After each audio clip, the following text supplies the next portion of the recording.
犹记得2年前，我们聊过一部被称为年度最强漫改爽番、无限流大逃杀的连续剧《弥留之国的爱丽丝》。主角小白和2个好友大白天的看到烟火，再一转头发现整座城市空空如也。他们需要和其他出现在这里的幸存者们一起参加各种变态游戏，收集代表通关签证的扑克牌。期间，2个好友先后命丧赛场。小白在与新结识的玩家小美一起加入了一个乌托邦组织海滨，并在这里认识了智商爆表的阿银、会空手道的变形妹子水姬、腿长1.7米的花姐、武力值 max 的狠人彪哥，以及海滨组织的领袖疯帽子。在第1季的结尾，为了争夺最后一张数字牌红桃十，海滨的玩家们互相残杀。虽然最终赢得了游戏，但幕后 BOSS 长发姐现身，宣布游戏进入第2阶段，比数字牌难度更高也更变态的人头牌关卡即将上线。那么，这个通过玩弄人性、杀人无数的弥留之国，究竟隐藏了多少秘密？传说中更变态的人头牌关卡，又会带来哪些紧张刺激的冒险故事呢？咱们一起进入《弥留之国的爱丽丝》第2季。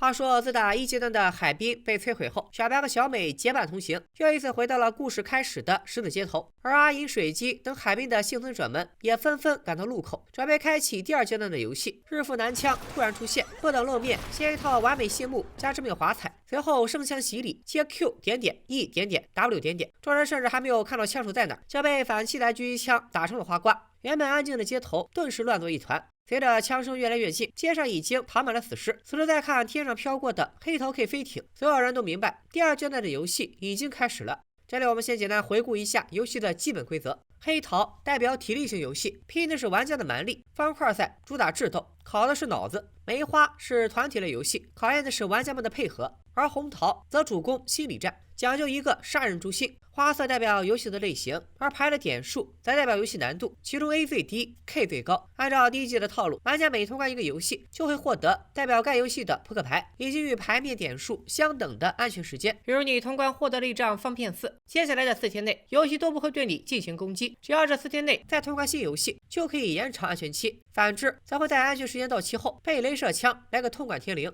如今他们遭遇的是黑桃 K 即难度最高的体力游戏，而这个游戏的内容就是美利坚校园体验圈，躲避枪手的无差别屠杀。小白和小美闪转腾挪，一路穿街越巷，赶去和阿银、水姬会合。途中，小白在试图抢救伤员时，看到一道黑影闪过，这位黑武士打扮的枪手正是已经屠杀了无数人的黑桃 K。4人组虽然会合成功，但面对杀人不眨眼的黑桃 K， 大家也没辙，只能躲在车后听天由命。就在危急关头，一辆轿车突然出现。原来在刚刚的枪战中，花姐和帽子哥成功抢到载具，前来营救被困的4人。见援兵赶到，小白、小美和水姬眼疾手快，迅速登车逃命。可等排队后的阿银准备上车时，脚下突然飞来一颗手雷，他只得示意帽子哥快发动汽车，自己掉头就跑。一声爆炸之后，阿银消失在路边，生死未卜。主力部队则靠着捡来的车子成功逃出升天，暂时甩开了黑桃 K。小白认为，经过海滨基地一场混战，主角团终于破解了全部数字关卡，并终结了第1阶段的游戏。如今新的风暴已经出现，如果能通关全部人头牌，说不定就能回到现实世界。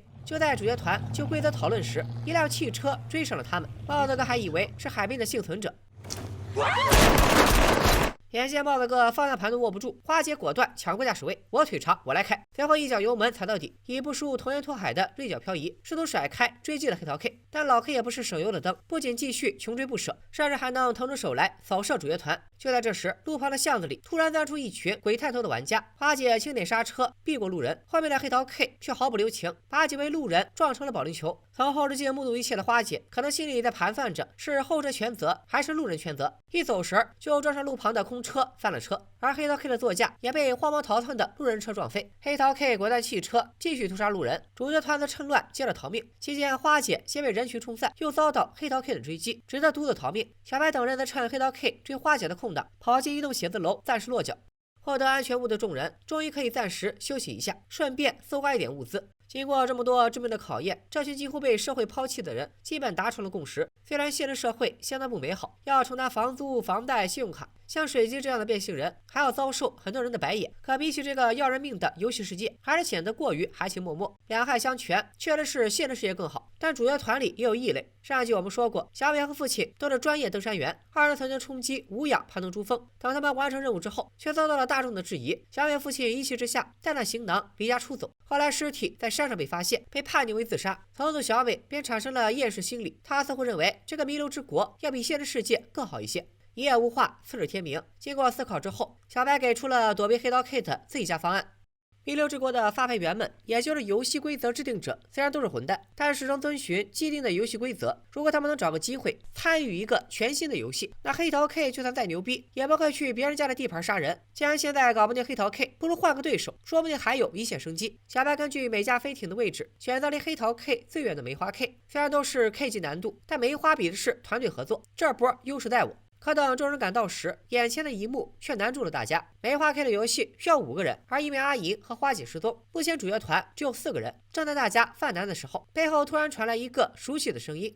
没想到第1季海滨决战中被阿银大火收治，又让彪哥2次回国的神灵男竟然还活着，并且已经戴上了游戏手环。几年前神灵男在海滨失控，疯狂屠杀幸存者的景象还历历在目，现在竟然要跟这个死变态合作，大家都本能的抗拒。直到小美打破了僵局，其他人相继戴上手环，大家遵照游戏语音的指引，进入被集装箱围起来的赛场，等待守关的梅花 K 出现。随着守关团队鱼贯入场，场面又陷入了迷之尴尬，因为梅花 K 似乎有些奇怪的癖好。可能以前的和尚太清冷，九哥这次干脆放飞自我，来了个赤诚相见。他开始介绍自己的 team， 分别是齐刘海、短发姐、红衬衫以及平头哥。听我起这个名字，你们就知道这帮人活不过这期了。等九哥介绍完之后，小白开门见山问九哥他们到底什么来头。第1集我们讲过，普通人进入弥留之国后，大部分会成为送命的玩家，也有一部分人会被组织招募，成为设计游戏的发牌员。虽然被弥留之国招募，但发牌员们也需要在游戏中跟普通玩家对抗，来获得安全期。九哥的团队应该也遵循了这条规则，不过他提出了一个新概念——公民。这个所谓的公民究竟是发牌员的高级称谓，还是另有说法呢？咱们目前也不得而知。之后，九哥开始介绍梅花 K 的游戏规则。这是一个名叫渗透的团队游戏，双方团队各自拥有总计1万分的底分，并可以在5个人里面随意分配。限定的2个小时结束时，分数更高的队伍获胜。要想获得分数，一共有3种方法。第一个是对战，双方的手环也是个人积分器，游戏双方队员触碰对方的身体，比分数多少，分数多的就算赢。赢一次对战能夺取对方的500分。不过在每次对战结算之前，大家都看不到对方的分数，相当于军旗里的暗棋，只有双方完成一次对战，才能确定谁赢谁输。如果对自己的分数不自信，也可以2个队友手牵手一起对战，这样2个人的分数就会相加，而夺取的分数也会平分，一人加250。第二个是道具，在数不清的集装箱里提前预示了6个道具箱，找到并触碰道具箱，可以直接获得道具提供的分数。最后一个是基地夺旗，在场地2头各有1根特斯拉线圈塔，这就是双方的基地。触碰对手的基地，算是一次夺旗成功，可以直接获得1万分。当然了，夺旗也没那么容易，己方队员只要和自家基地接触，分数就会变成无穷大。如果在这期间与敌方队员开启对战，则敌方队员将直接扣掉1万分。交战双方每完成1次对战或者完成1次夺旗，都会暂时进入无效状态。无效期间不能得分，也不会掉分。如果处于无效状态的人触碰对方，手环就会释放高压电，给触碰双方来一次杨树疗法，直到重新触碰自己家的基地，无效状态才能解除。原著漫画解释过，之所以设置这么条规则，是担心一方会将另一方分数低的人扣在自己基地，然后不断与之对战刷分。游戏期间，如果有人的分数清零变负，则会提前出局，也就是被爆头。最终分数结算，胜者获得安全签证，败者集体化身肯尼迪。规则介绍完毕，小白没有着急开局，而是继续追问九哥，通关之后到底能不能回到现实世界。九哥没有回答，反而反问小白，你口中的真实世界真的是真实的吗？真实世界的人有几个 keep real？ 大家都是尔虞我诈，充满了虚假和欺骗，反倒是弥留之国的公民们人人都能坦诚相待，我们这里才更加真实。游戏开始，作为团队里的智将，小白承担了分配底分的工作。平均分配那是傻子行为，小白决定战斗力最弱的帽子哥留守基地，只给他100分就行，只要手不离开基地，谁来也不用怕。剩下4人分为2组，跑得快和跑得慢的搭配。跑得快的人可以少带点分，跑得慢的人容易被追上，所以多带点分。最终结果如下：小白和石丁男分别拿到4600和4700分，2位女生，一个登山健将，一个空手道高手，反而一人才300分。哎，这俩大老爷们儿也太丢人了。至于为啥是300分，不是200分、100分，这里原著漫画有解释。因为300分的人肯定不会单独战斗，一定会和高分的人搭档，那样就算输了，也是各扣250分。还剩下50分，不会直接挂掉。4人男女搭配，2两组队，钻进集装箱寻找道具。万一遇到敌人拦截，就合体与之对战。2人合体有将近5000分，肯定吃不了亏。况且双方对战时只能看到合体时的总分，也就是说，对手并不清楚每个人分别是多少分，这样就不会轻易暴露出我方的短板。有了这套攻守兼备的阵法，蛇灵男和小美率先出击，逼退落单的红衬衫。小白和水姬则快速找到第一个道具，没想到刚上完分，转角就遇到了九哥。九哥表示，小白的大名他早有耳闻，坊间传说小白是个不怕死的硬核狠人，但见到真人才发现，小白一直深陷自己的疑惑，团队氛围也相当堪堪。相反，梅花 K 曾经是一个乐队，作为队长的九哥深知，即便作为团队领袖，也不该让队友强行服从自己的意志，必须要相互理解，才能调动大家的主观能动性。这段对话单拎出来，其实有点莫名其妙，但联系上下文理解的话，我猜这段可能是想劝小白别老惦记着你那破鸡汤了，观众点进来是看你们打架的。话到这份上没啥可说的，那就开战吧。不过可能是让九哥嘴急了，小白并未贯彻群殴战术，松开水姬就要跟九哥1v1。没想到这种以命相搏的战斗，九哥竟然让5个人平分了1万分，属实有些草率过头了。在得知对方的底牌后，主角团全线出击，没一会儿就连克红衬衫和平头哥。第一回合打完，双方的比分差已经来到了5000分，大家也都回到基地摸塔，解除自己的无效状态。眼看主角团胜券在握，九哥也终于发起了全线反击。他们准备去对面偷家，除了守家的短发姐梅花 K 全军出击，包围了负责镇守基地的帽子哥。帽子哥先是一惊，随后警告基地：我的分数无限大，谁来都不怕。但要是4个人一起来，那我的双拳难敌把手啊！3名成员成功上垒，斩获3万分。混乱中，帽子哥只打中齐刘海，又夺回1万分。中招的齐刘海因为分数扣光进了天。此时小白才猛然发现，他的计划看似滴水不漏，但大前提是保住全体队友。现在九哥拿命换家，完全超出了小白的预计。守基地的帽子哥也遭到了神灵男的吐槽，行叔都要杀一个人，就该果断弄死真正的老 K 九哥，而不是杀一个无关紧要的喽啰。现在说什么都晚了。第2回合之后，刚刚还领先5000分的局面，转头就成了落后4000分。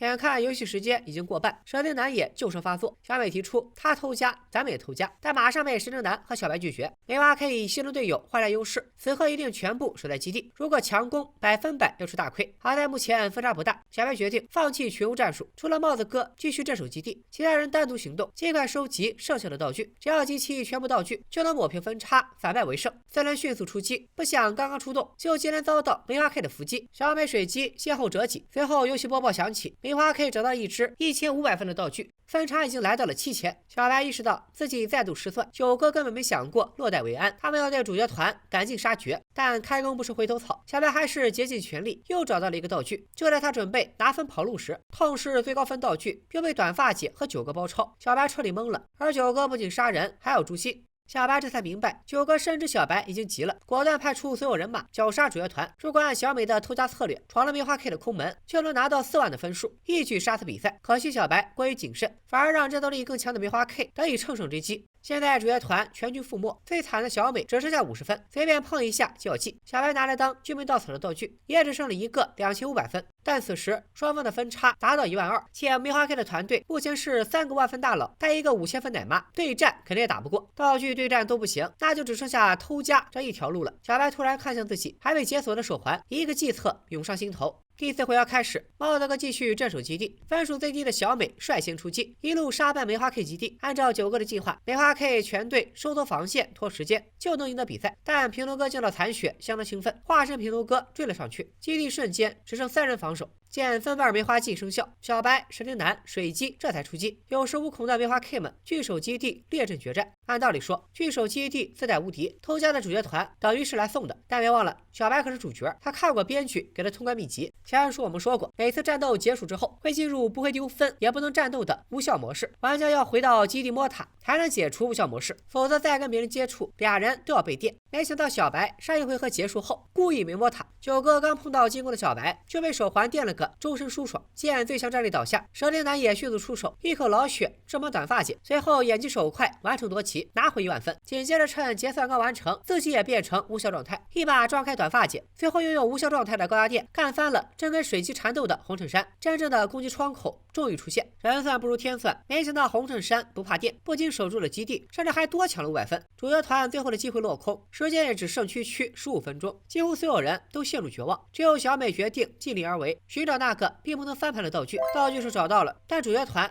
依然落后500分，局势已然无法挽回。曾经在现实世界因饱受欺凌，进而心理变态的神灵男，记起了自己在第1季中未尽的誓言，再次把黑手伸向了小美。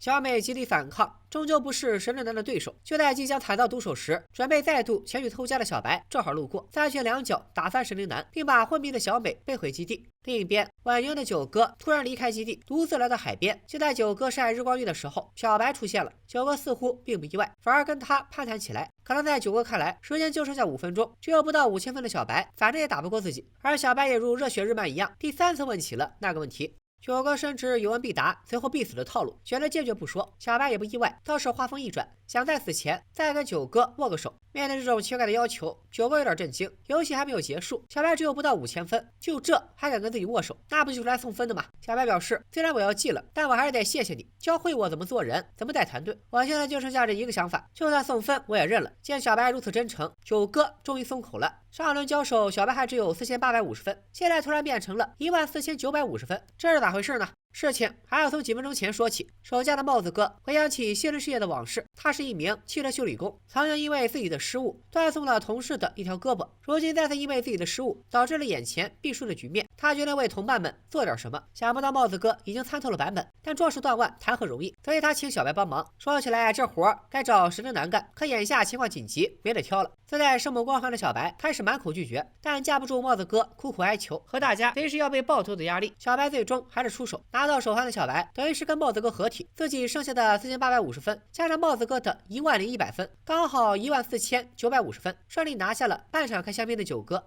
游戏正式结束，梅花 K 团队以500的分差宣告失败。九哥带着自己的团队坦然赴死，代表梅花 K 的飞艇爆炸，宣告主角团通关成功。代价则是帽子哥失血过多，死在了这个恐怖的码头。简单复盘一下，这场游戏还算精彩，有反转，有智斗。相比原著，其实也做了不少改编，比如原著漫画中分配每个人原始分数的其实是神灵男，因为他在现实世界是游戏工程师，在海滨也是武斗派的军师。不过剧版可能怕人设和阿银重复，削弱了神灵男的智将属性，把这段戏份丢给了主角小白，也可以理解。可能有人看了剧版会觉得九哥最后有点蠢，轻易上了小白的当。其实在原著中，九哥确实开解启发了小白，还让小白和小美的关系更近了一步。小白来感谢他也算合理。此外，梅花 K 整个团队的人设变成如此，寻求刺激，不顾生死。不过还是有一点我想吐槽，小白用手环的无效状态电倒九哥。作为设计关卡的 BOSS， 九哥团队必然知道手环无效后的电疗机制，他不加以利用也就算了，甚至连防都不带防一手的，让小白钻了空子，实在是不应该。剧版虽然给出了信息，梅花 K 团队也是第一次玩这个游戏，并且让该游戏的设计者齐刘海最先领了便当。但我记得原著漫画里，九哥应该是有察觉到小白的计谋，提醒同伴做好准备的。好了，梅花 K 的游戏就说到这里。埋葬帽子哥后，爱了小白人格修动拳的石灵男再度离队，独自闯关。水记得为了招募新的战友，也选择了离队。小白的身边只剩小美一人，他们接下来要经历怎样的冒险呢？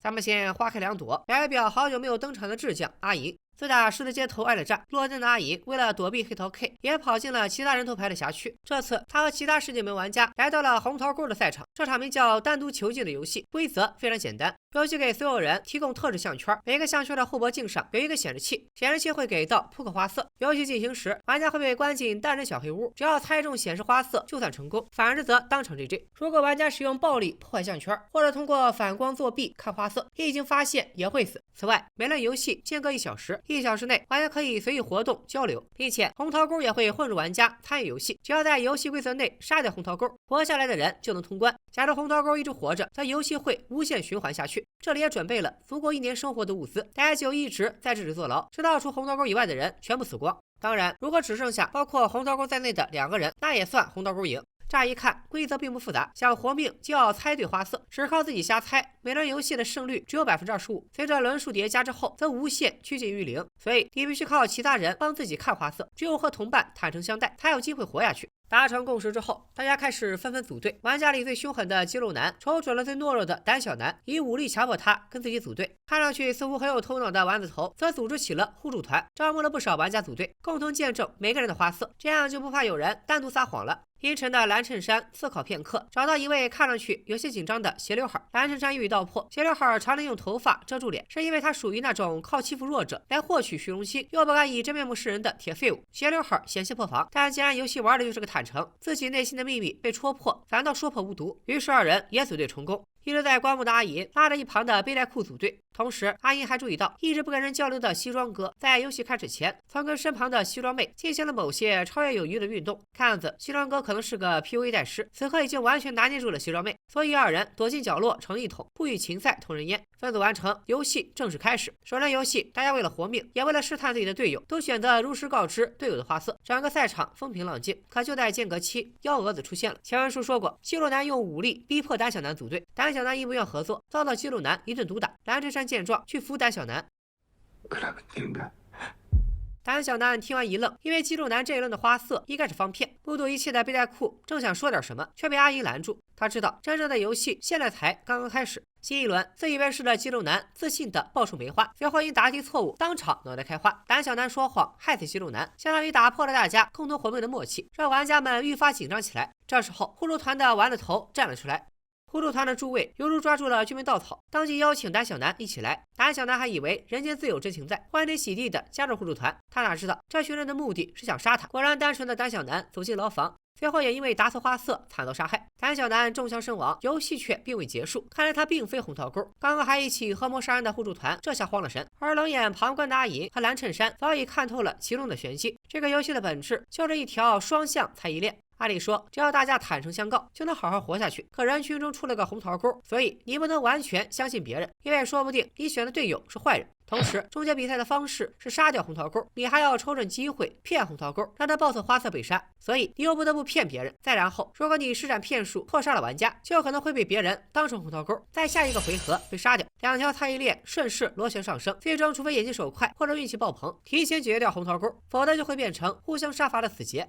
很快，丸子头又开始作妖。在设计处死胆小男时，互助团里有位黄衣女提出过反对。虽然怎么看她都不像红桃沟，但小姐姐破坏了互助团攻击退的规矩，于是丸子头撺掇众人以假情报杀掉了黄衣女。丸子头滥杀无辜的操作引来了队伍中黄衣女的担忧，她已经无法再相信这个团队，于是便转头去求助其他玩家。但黄衣女没想到，尽管互助团几近崩溃，却依然保守了最后底线，告诉红衣女的是正确答案，反倒是红衣女求助的第三方是两个不折不扣的骗子。一声沉重的枪响，红衣女就这么死于对同伴的不信任。好在天道好轮回，刚刚害死红衣女的两个骗子，仅仅一轮之后便死于自己的小心思。伴随玩家伤亡的不断增加，游戏也来到了第9轮。原本互助团杀人都是共同作案，没想到共享情报的红衣女稀里糊涂就挂了。联想到丸子头此前的操作，终于有团员开始动起了小心思。丁中海本想骗丸子头，他的花色是方片。关键时刻，吓到半死的丁中海改口，保住了丸子头的命。但见有人想害自己，丸子头又开始撺掇仅剩的2名团员把这个丁中海除掉。他觉得以自己的权威，丁中海下一轮必死。没想到受不了丸子头的团员早就暗中联络，组成了新同盟。2名团员也看丸子头不爽，可一想到要杀人，多少还是有点害怕。偏偏这个时候，他们又看到丁中海频频向丸子头献殷勤。我猜丁中海这么干，应该是想获得丸子头的信任，再伺机给他错误答案。但另外2名团员如今草木皆兵，他俩确信这波是丸子头在挖坑，想联手丁中海杀掉自己，那就没啥可说的了，动手吧。互助团成了不攻自破的联盟，2个失去团队认证的遗老，此刻更加心怀鬼胎。仅仅一轮之后，刚刚还在合谋杀人的互助团全军覆没。如今场上只剩下6个人，分别是阿姨和背带裤、西装哥和西装妹，以及蓝衬衫和斜刘海。玩家越少，自己遇到红桃沟的概率就越高。阿银的队友背带裤率先破防，在明知道阿银给出正确答案的情况下，故意说错花色，来了个长痛不如短痛。背带裤选择自杀，也算是一种自我解脱。可跟他组队的阿银就惨了，痛失队友之后，他身边就没了可信之人。另一方面，背带裤一死，阿银也很可能会被认定是红桃沟，丧失了公信力，以后工作就不好开展了。被逼近绝境的阿银在临时区拦住来拿饼干的斜刘海，表示要跟他结盟，还说自己看过报纸，蓝衬衫其实是个连环杀人案的死刑犯。现在玩家们都快死完了，红桃沟肯定会主动出击，蓝衬衫的嫌疑最大，咱俩要不要合作一把，搞死他？上帝视角的我们都知道，小白马有什么坏心眼呢？可在斜刘海看来，阿银明显是来挑拨离间的。所以就算阿银直接告诉他这一轮是黑桃，斜刘海还是选择了撒谎，骗阿银说他的花色是红桃，其实阿银是方骗。接着斜刘海转头回去告诉蓝衬衫，阿银肯定就是红桃沟。另一边，西装哥告诉西装妹，他目击了蓝衬衫教唆胆小男弄死肌肉男的全过程，搞不好他就是红桃沟本沟。现在阿银和蓝衬衫都被扣上了红桃沟的帽子，场面突然微妙了起来。现在距离下一轮游戏开始还有一点时间，阿银在攻略斜刘海失败之后，又拦住了同样来拿饼干的西装妹。不过这回阿银换了个话术，直接爆出西装妹是红桃，问自己是不是梅花。西装妹不置可否，匆忙离开。见西装妹头也不回，阿银反而一副成竹在胸的状态，看来他已经有了答案。阿银攻略西装妹的同时，西装哥和蓝衬衫也在厕所相遇。西装哥开门见山质问蓝衬衫是不是红桃沟，蓝衬衫打起了哑谜，你可能是，我也可能是，都这个节骨眼上了，问这个还有意义吗？西装哥满脸不悦，不管你是不是，反正咱俩合不来。随后便去找西装妹会合。没一会儿，又到了交换情报的时候。西装哥告诉西装妹，他的花色是红桃，这个答案和阿姨说的一样是正确的，但西装哥是梅花，西装妹却说是方片。同样的路数，蓝衬衫如实告知斜刘海他是黑桃，可蓝衬衫明明是红桃，斜刘海却他说是黑桃。俩小跟班纷纷选择了叛变，这是为什么呢？最惨的阿银虽然没有得到任何提示，但在攻略西装妹和斜刘海时，他确信斜刘海一定会背刺盟友，所以他口中的红桃一定是假的。而他问西装妹自己是不是梅花时，西装妹选择了躲闪，那么自己也肯定不是梅花，所以真正的答案就在黑桃和方片之间。接下来就只能赌运气了。一声熟悉的枪声之后，欺骗了队友的斜刘海率先走出牢房。不管他本人是红桃沟，还是他弄死了红桃沟，总之他好像赢了。可就在斜刘海欣喜若狂的时候，旁边的牢房门打开了，阿银、蓝衬衫、西装哥鱼贯走到门前，并开启了他们的推理。前述我们说过，斜刘海和蓝衬衫结盟是因为蓝衬衫给斜刘海说破防了，但当阿银告诉斜刘海蓝衬衫是个死刑杀人犯时，斜刘海却依旧保持淡定，甚至试图继续控制蓝衬衫，要么说明他是不明事理的憨憨，要么就说明他是个比蓝衬衫更凶残的恶人。当然还有一种可能，他就是红桃沟。斜刘海一听就急了，你胡说，你放屁，蓝衬衫才是红桃沟。随着西装哥走到近前，拉倒吧，我告诉西装妹的花色是正确的，现在他却死了，这说明什么？说明西装妹外面有别的爹了，他信了那个人的鬼话。斜刘海还想狡辩，那阿银呢？阿银也可能是红桃沟。阿银却毫不在意，别装了兄弟，我都看见了，你跟西装妹总是一起出入零食架，并且只拿同一个牌子的零食，这种零食有4种口味，正好对应4种花色，你们就是靠饼干口味来传递情报。现在西装妹死了，那肯定是被你骗了呀。如今证据链完整清晰，斜刘海是红桃沟已经板上钉钉，但还有一个问题没有解决，阿银能躲过一劫，靠的是分析和50%的运气，可遭到被刺的蓝衬衫和西装哥又是如何活下来的？因为他俩结盟了。